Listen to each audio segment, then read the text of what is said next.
Pete Hegseth testified before the House today. We'll touch on that, but we're going to touch on China. We'll talk to Julio Rosas about what's going on in Los Angeles, the big, beautiful bill, all that and more coming up on I'm Right.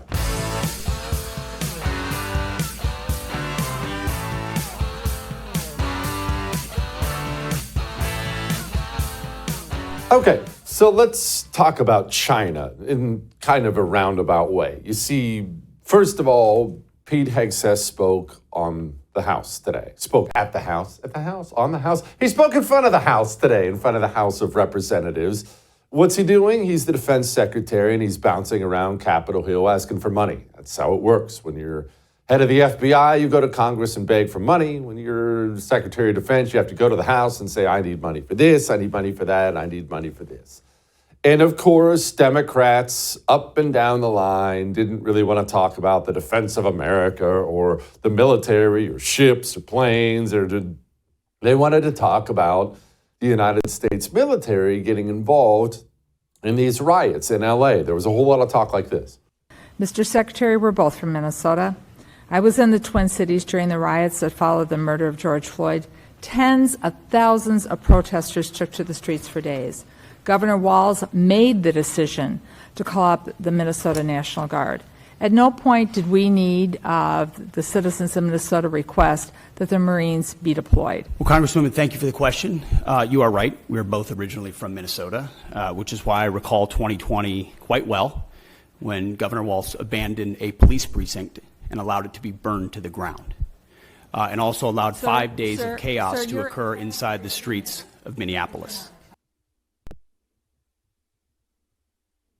What's going on here? Why are they upset about the Marines being sent in? Aguilar was concerned about how they're sleeping and whatnot. Mr. Secretary, I want to express my severe concern with the deployment of the National Guard in Los Angeles without consultation of the state of California.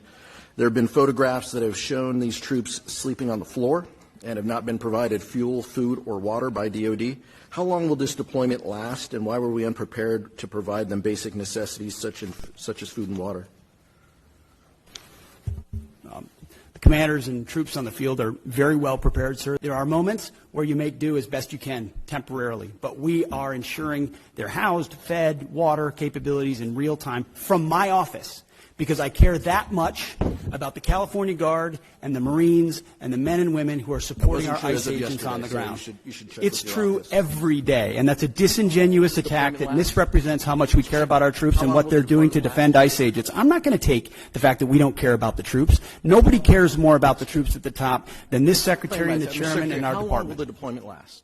We stated very publicly that it's 60 days. Because we want to ensure that those rioters, looters, and thugs on the other side assaulting our police officers know that we're not going anywhere. We're here to maintain the peace on behalf of law enforcement officers in Los Angeles, which Gavin Newsom won't do. Okay, couple things. First, lying on the ground, sleeping on the ground, not being provided for. It is, well, I'll just put it to you this way. I have mixed emotions about compulsory military service for a country, very mixed emotions. You know, a country like Israel, there are many in the world, but Israel comes to mind right away, that forces everybody to join the military for a certain period of time. Part of me loves it for a lot of reasons. Part of me hates it for a lot of reasons. But the part of me that loves it is questions like that. Anybody who's ever been in the service has slept on the ground, on the floor.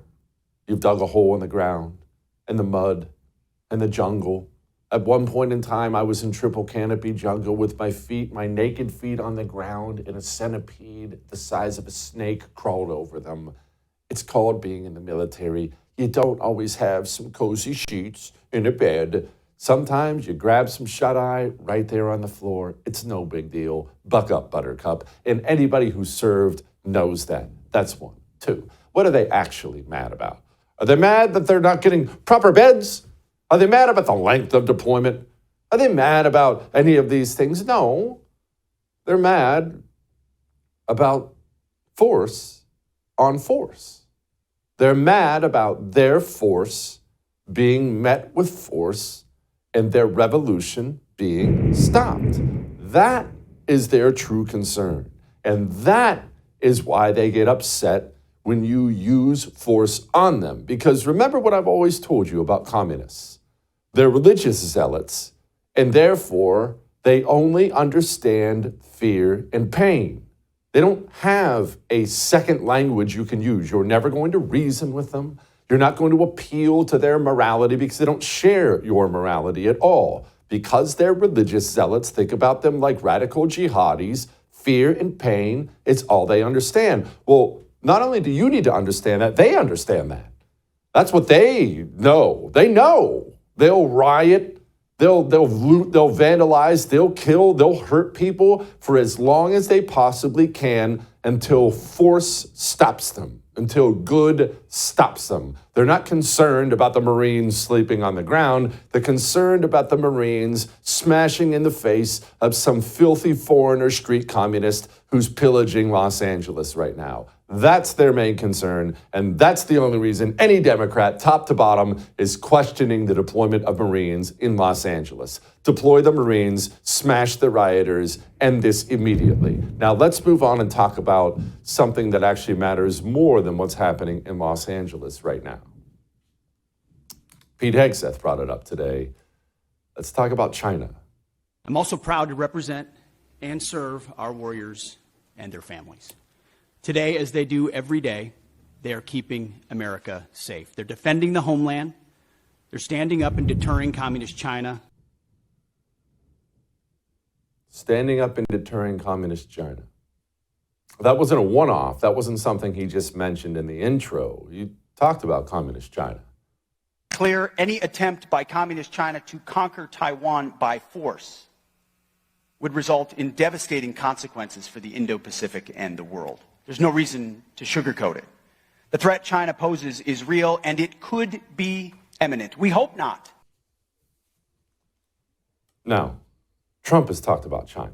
Hegseth's always talking about China. Kash Patel's brought up China. China, China, China. So here's what can happen to you and me if we're not aware of what's going on. It's a very human nature thing. Why is China that big of a deal? It's a human nature thing to ask that question. They're not landing divisions of troops on the shores. There aren't Chinese submarines off the coast of California right now. There aren't Chinese fighter jets flying over Alaska. What are we worried about? Well, this is something that America wrestles with and will wrestle with. China is at war with us, but China has a very Eastern view of war.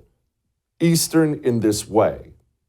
They believe in fighting a war differently, not just with bombs, not just with bullets, not just with the normal things.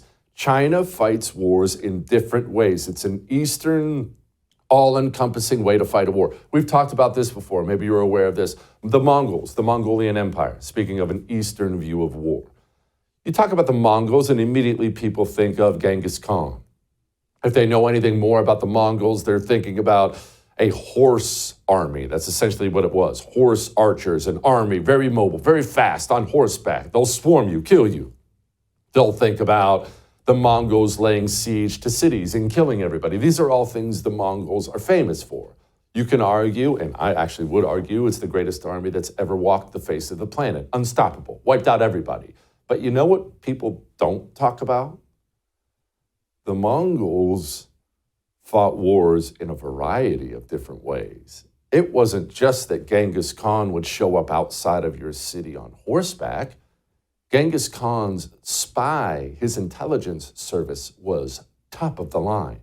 He invested unbelievable amounts of time and money into ensuring his intelligence service was amazing. They would do things like, well, if he was thinking about conquering your city, his spies would be in your city 6 months, a year before his army ever showed up. They'd be finding out where the political divisions are in the city. Can they exploit those political divisions, spreading money around, ensuring that the city wasn't near as cohesive as it had been before? Maybe a little bit of poison in the water supply. Maybe bring in somebody with the plague, intentionally weakening the city from within So when the Mongolian hordes showed up outside of the gates, the city wasn't near as strong and ready as they could have been. That's exactly what China has been doing and is currently doing to the United States of America. They are importing fentanyl. They're trafficking it to the cartels. Well, what you need to make fentanyl, they're giving it to the cartels on purpose. This is something the Chinese Communist Party is obviously aware of, and it's something they want to happen. We now have 100,000 Americans a year dying of overdose. That's done intentionally. That's China weakening us. We now have a second story over the course of the last couple weeks of a Chinese person smuggling in pathogens, deadly pathogens, to put it inside of our food supply. They'll be interested in our water supply. Now, the problem is, for Norm and Norma, for average everyday American, you don't even know how to deal with these things. These things are random headlines you see on your phone and then you set them down. But what we do have to know is we are at war with China. That is not your call. It's not my call. We don't get a say. When it comes to wars, only one side gets a say. China has declared war on us. They intend to supplant us as the number one country on the planet, and they are fighting that war, not with bombs and bullets and submarines. They are fighting that war in a variety of different ways. They're all over the internet. Did you know that? Turning one American against another. They spend time and money doing this. Now, it's not like you need to do something. You don't need to run down to the local Chinese restaurant and start screaming at the cook. But we do have to acknowledge as a country, as a people, that we are already in a Cold War with China. And it's even more complicated because our economies depend on each other. China needs us buying goods. We need China making goods. Big old ugly situation. But it's the one we have. I love chips. I'm a chip freak. Everyone knows that. And when you are attempting, at the age of 43, to start eating healthier, having an unhealthy addiction to chips is not good. That's where Massa chips come in. They sent me a box. I'd never had them. I've heard of them. My friends eat them. But I'll be honest with you, I thought, this is going to suck because they're healthy. There's only 3 ingredients. This is the corn, the salt, and the beef tallow. It's going to be garbage. It's going to be horrible. I'm so addicted to them. I sit there and I put little dabs of hot sauce on them. My youngest son, who eats worse than I do, he's a junk food freak. We have to rip it out of his hands. He just grabs bags of Massa chips when they show up and he hides them from me in his room. That's how good these freaking things are. Do you want 25% off your first order? massachips.com/JesseTV. Go eat chips healthier.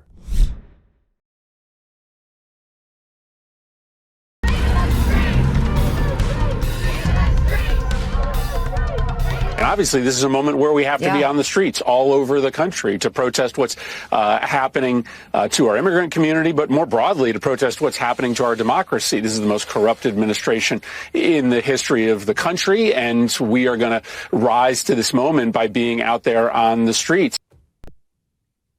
Again, as we've talked about many times, 2 different divisions to communism, always have been, always will be. There are the street communists and the elite communists. And they work together all the time. The elites go on television. We got to be street ready. We got to go out there in these streets.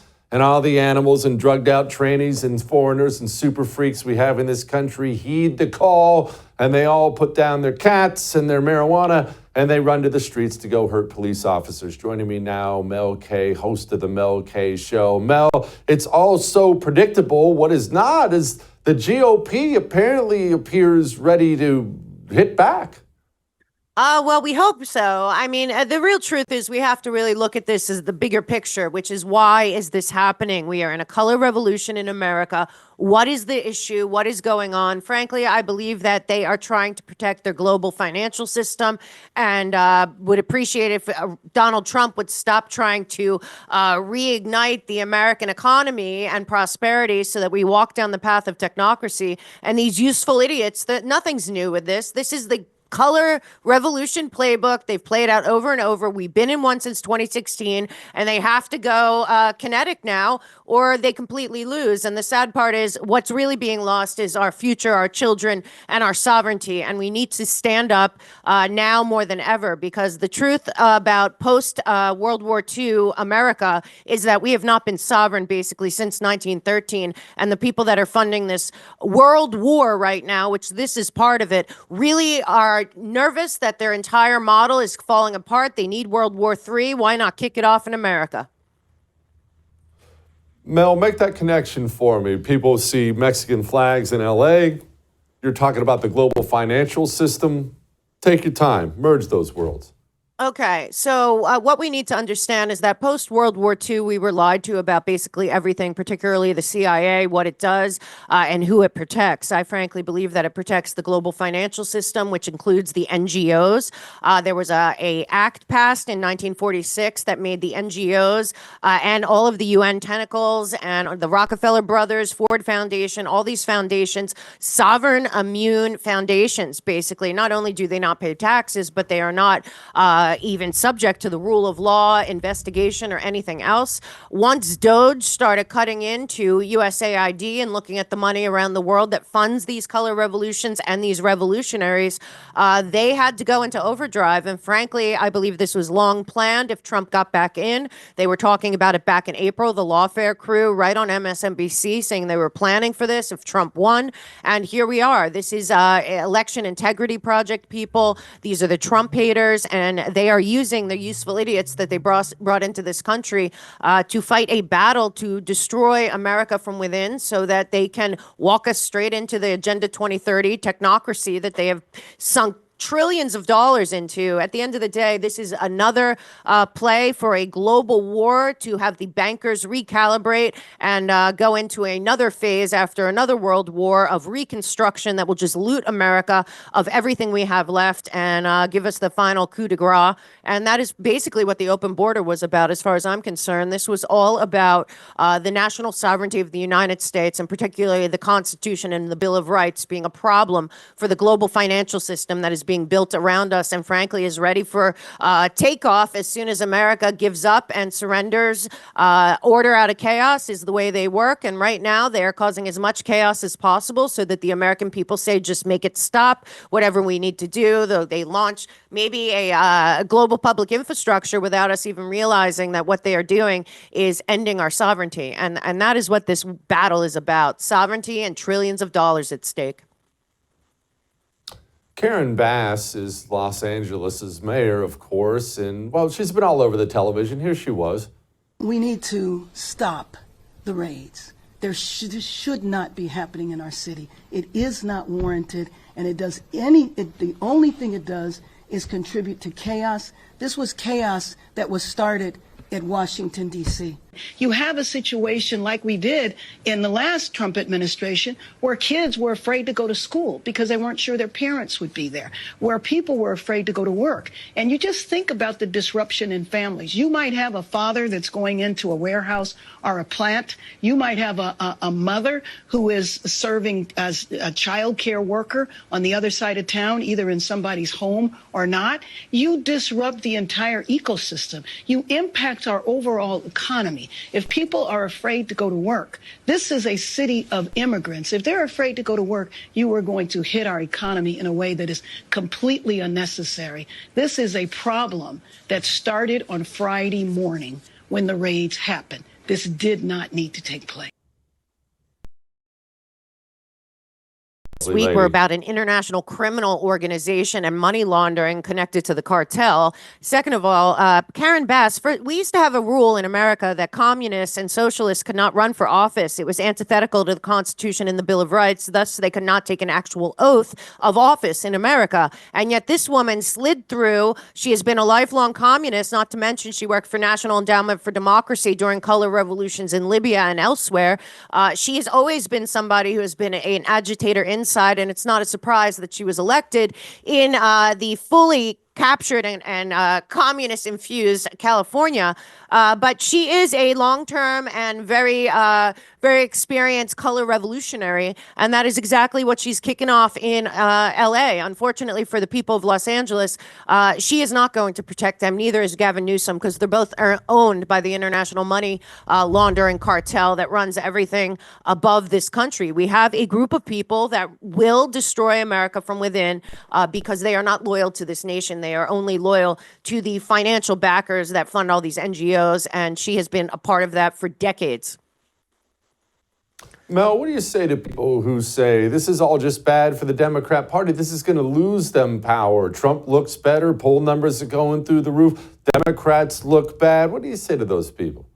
I say this has nothing to do with Donald Trump. This has to do with the United States of America, our sovereignty, our Constitution, our Bill of Rights, and our future. Donald Trump is there for a few years. The problem in America is the American people. The American people do not know their history. They have been lied to since World War II about everything from the UN to endless wars to the looting of our money through the IRS and the Fed, straight to international organizations that fund every war. Our children cannot go in and fight again for Europe. We fought a war in 1776, and yet twice we've been dragged into Europe. The EU has never changed. They still want to control the world through Brussels.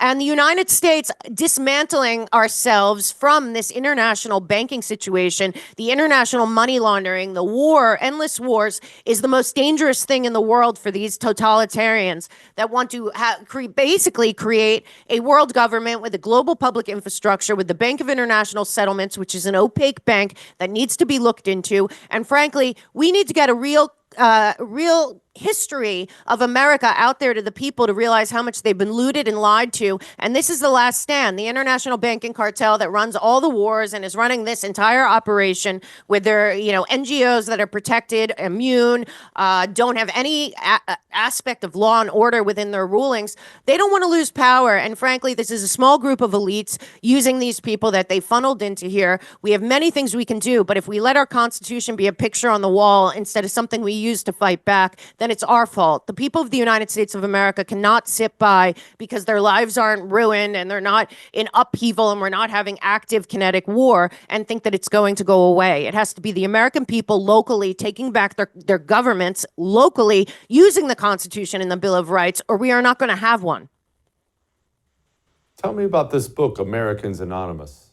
Well, I wrote this book because I believe that our country purposefully is addicted to conflict and chaos by the what I call the international banking cartel, but also the global public-private partnership that treats America like they're the parent company and 350 million of us are just allowed to live here. And the facts are we need to have an intervention in America. We need to get real truth about our history, particularly the CIA, the banking institutions, everything that happened after World War II. We have been looted and lied to. We have funded all these wars, all this regime change, and it is the American people that need to take control back. We are acting as if everything is outside of our control because decades of mind control and manipulation to make us think we have no choice. It is the American people that can save the world from this tyranny that is capturing every ounce of the planet, and we need to really go through it. So I go through the Constitution, the Bill of Rights, the Declaration of Independence, which I think is very relevant right now because although we had fought the crown back in the day when we wrote the Declaration of Independence, right now it's an international banking cartel and the tentacles of the UN, Chatham House, the Council of Foreign Relations, the Rockefeller NGOs, all of these groups are functioning above our government. Our elected officials are captured. Our banking institutions are not working for us. And right now they are all trying to save themselves while destroying the Constitution. The fundamental transformation that Barack Obama promised was the end of national sovereignty because that was always the goal. So if the American people do not know our real history and about the Frankfurt School infiltrating our education system, the Nazis that came through Argentina into all of our institutions, the communists that were taken out of Germany and put into all different places in America, not to mention Operation Paperclip, then they have no idea that we were infiltrated long ago, and JFK tried to warn us, as did Eisenhower, as did McKinley, as did Donald Trump, and frankly, Donald Trump is hated because there are trillions of dollars at stake if America remains America, and America needs to be sovereign, and when it comes to what's happening with technocracy, democracy and technology, it is the American people that must say the Constitution and Bill of Rights have to still be front and center, whether you want to join the global public infrastructure or have Palantir track and trace surveil us. We can't allow a Patriot Act 2.0 technocracy to happen and let the Constitution and Bill of Rights go by the wayside. We have to demand it's first front and center before any of the surveillance tech. Because let's be honest, if somebody gets in there again, you think they're not going to weaponize that against every single one of us that have spoken out against this? They will, and they are already planning it. 2026, if the American people do not mobilize now for the 2026 midterms, they are going to slide right back in there. And before you know it, it'll be worse than it's ever been, because that is the goal, the end of national sovereignty of all nation states, most importantly, the United States. Mel, appreciate you as always. I love Chuck. Every single day. My kids make fun of me for it now, because I sit down for breakfast, and sometimes it's bacon and eggs, sometimes it's breakfast tacos, and I have one of those little pill things, like the Monday, Tuesday, the 7 days of the week, and that's where I keep my male vitality stack from Chuck. But I'm obsessive about it. I travel with it. Natural herbal supplements that will have your T levels through the roof, but more importantly, your energy, your focus. My mind feels so much better. You don't even realize you're sitting there in a fog until the fog slowly lifts and you just feel good. Don't you want to feel like that naturally, not with a needle in your arm? Go to chuck.com/JesseTV. Find out what I'm talking about.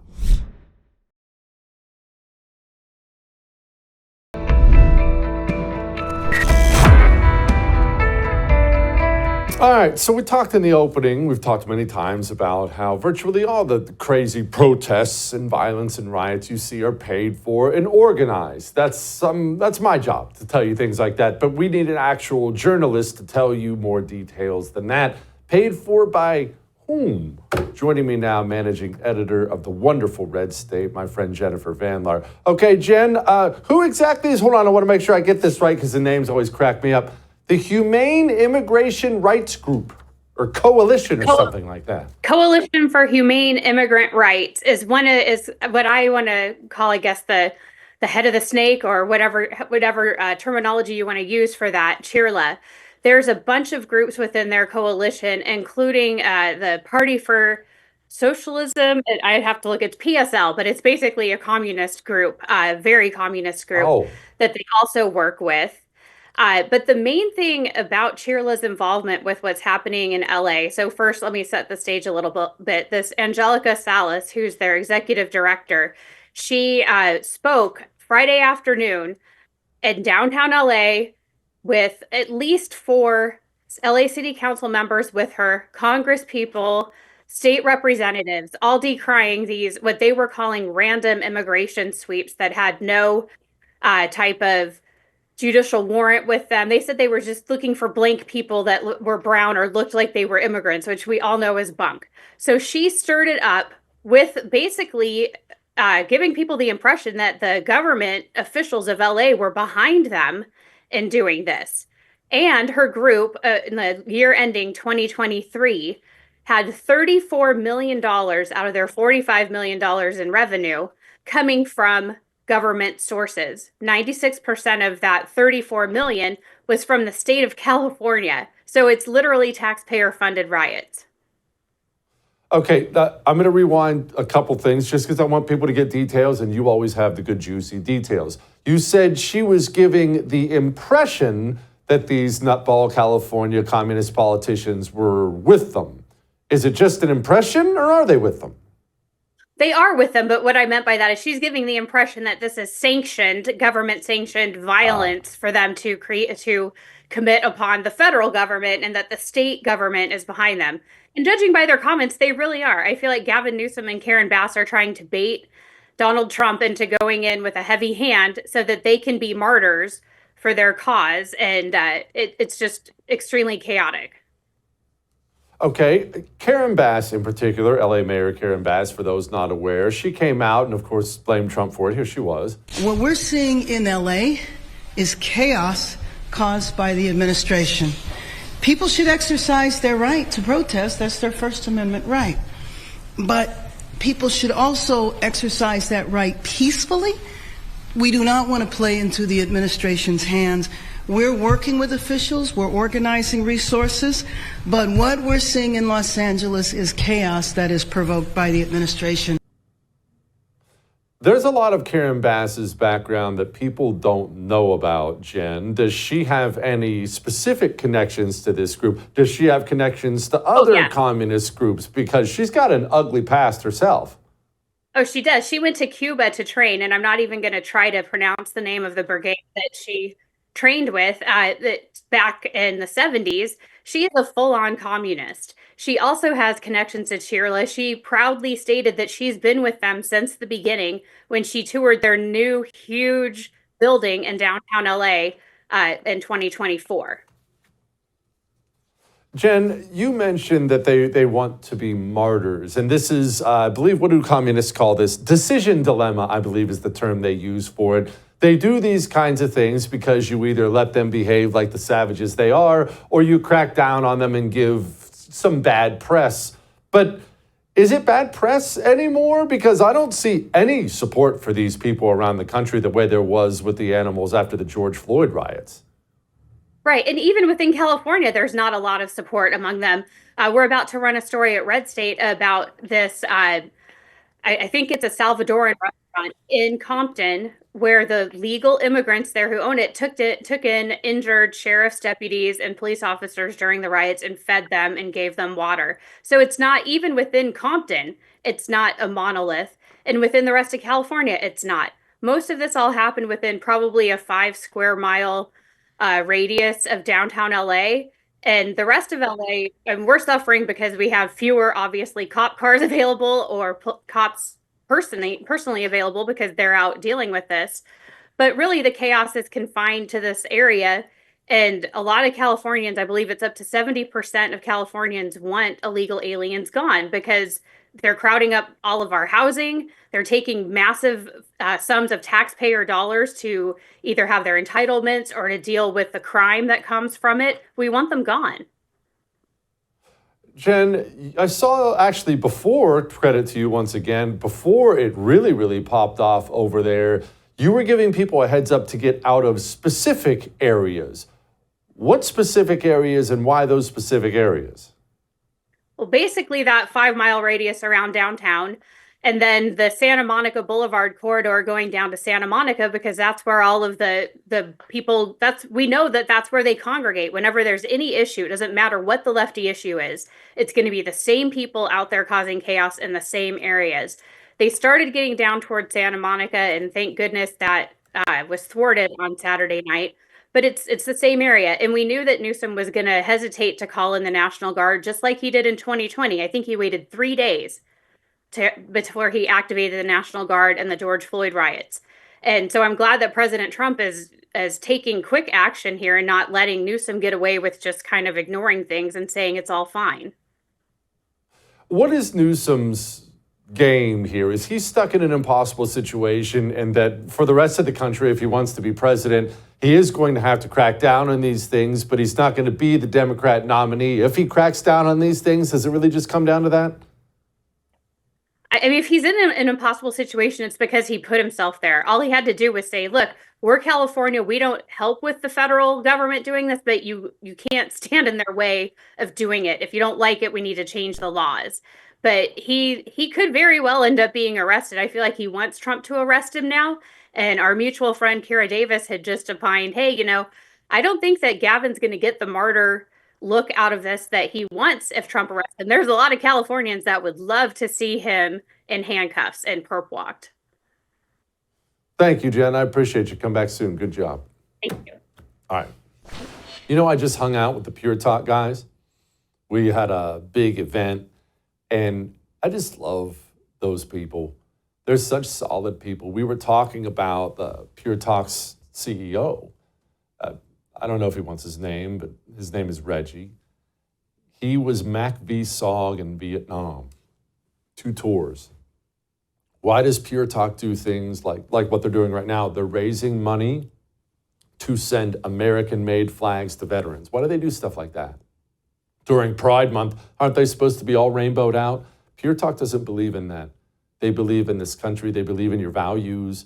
They're on the same 5G network. You don't need Verizon, AT&T, T-Mobile. You'll save money. You can keep your phone number, switch. It's cake to switch, and it's worth it. puretalk.com/JesseTV.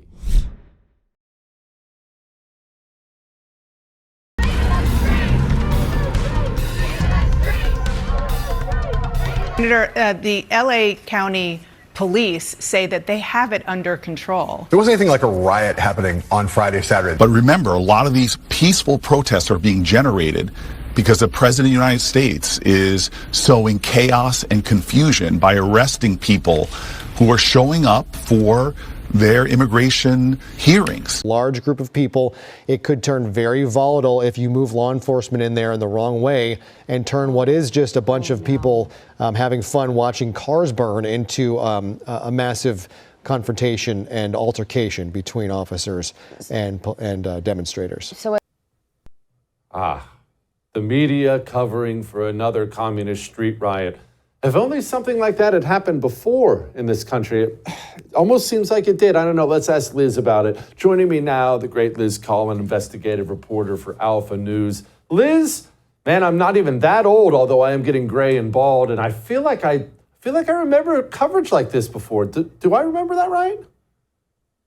I think you're absolutely right. And I think perhaps I have gray hair after living through that from 5 years ago as well. It really is like Groundhog Day, I think, for so many of us in the Minneapolis, Minnesota area for watching this play out in LA. You have the same rhetoric, right? The same buzzwords that are being spewed by the mainstream media, almost as if nothing was learned from just 5 years ago in Minneapolis. Politicians, again, fanning the flames, waiting for the facts to play out. And we actually had kind of a similar situation. People were trying to spark this just a few days ago in Minneapolis. You had the federal government. This was a HSI raid, Homeland Security investigations. They went into multiple businesses across the Twin Cities. This is related to a cartel-linked investigation, human smuggling, hundreds of pounds of fentanyl, we're hearing from our sources. Instead of letting law enforcement go in and do their jobs, you had the socialist-controlled city council of Minneapolis go ahead and put the word out to their activist friends to fight these officers at every turn, really creating a spectacle just last week in Minneapolis and waiting for the facts to play out. And then you have the rhetoric from the governor of Minnesota talking about how chaotic this was. Now you have the Minneapolis Police Department bowing down once again. They're saying now that no Minneapolis police personnel shall respond to any immigration enforcement related activities. They cannot assist with crowd control. This is just a memo that came out, I should say, just a couple of days after all of this in Minneapolis. And you're right, Jesse. I think there's a lot of concern. We kind of take our orders from California, it seems, in a way, politically, here in Minnesota. So I think people are watching this all closely here.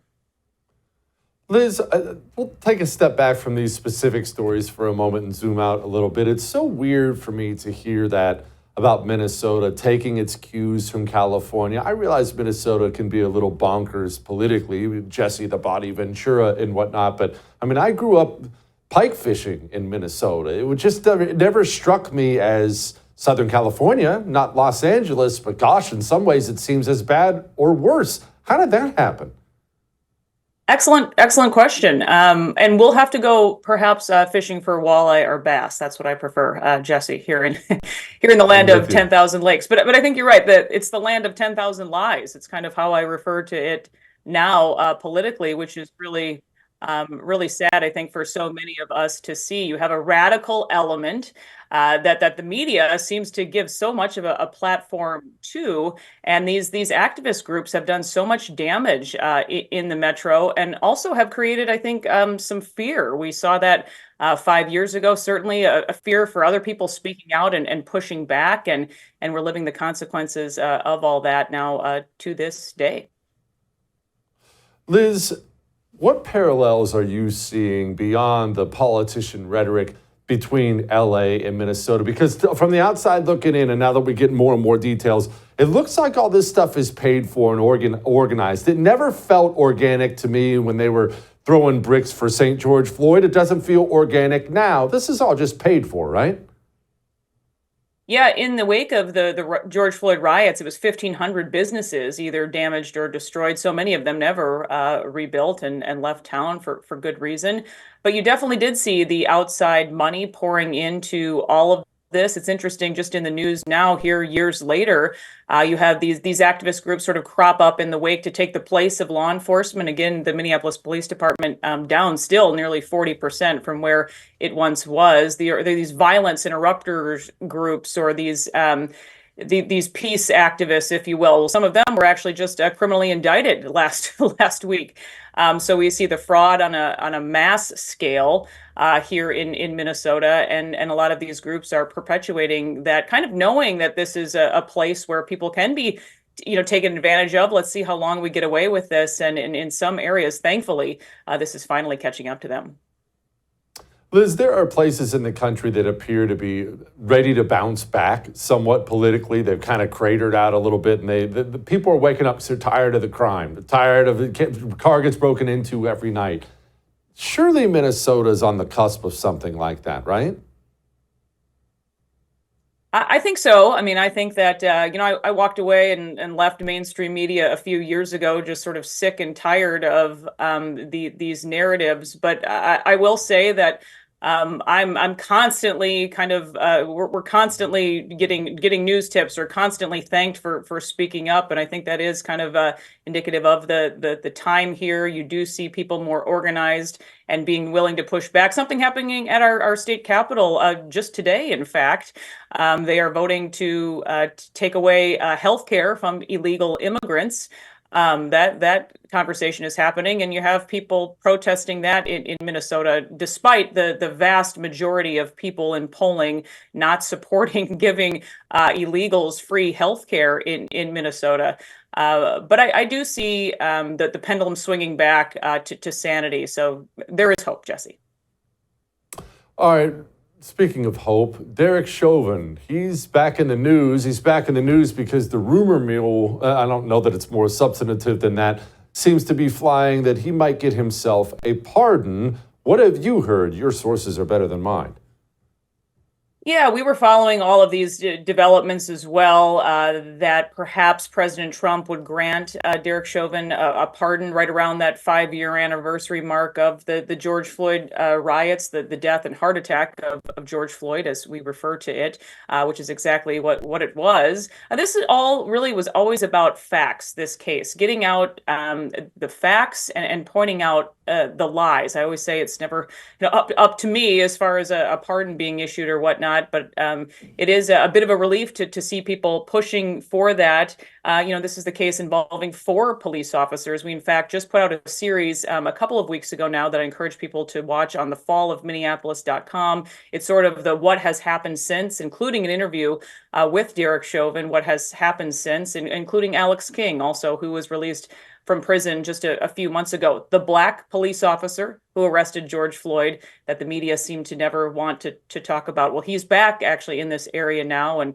we were there when he got off his airplane and greeted his mom again after spending nearly 3 years in prison as a young man, and what has happened since to the city, and what has happened since to these families. So I encourage people to watch. We are expecting perhaps something later this fall, as far as a state is kind of trying to go ahead and grant something, a new trial.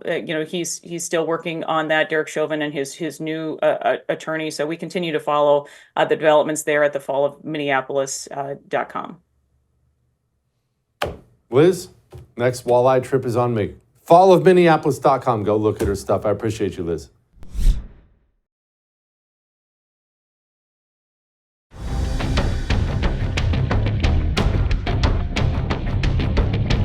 Culture war matters a lot.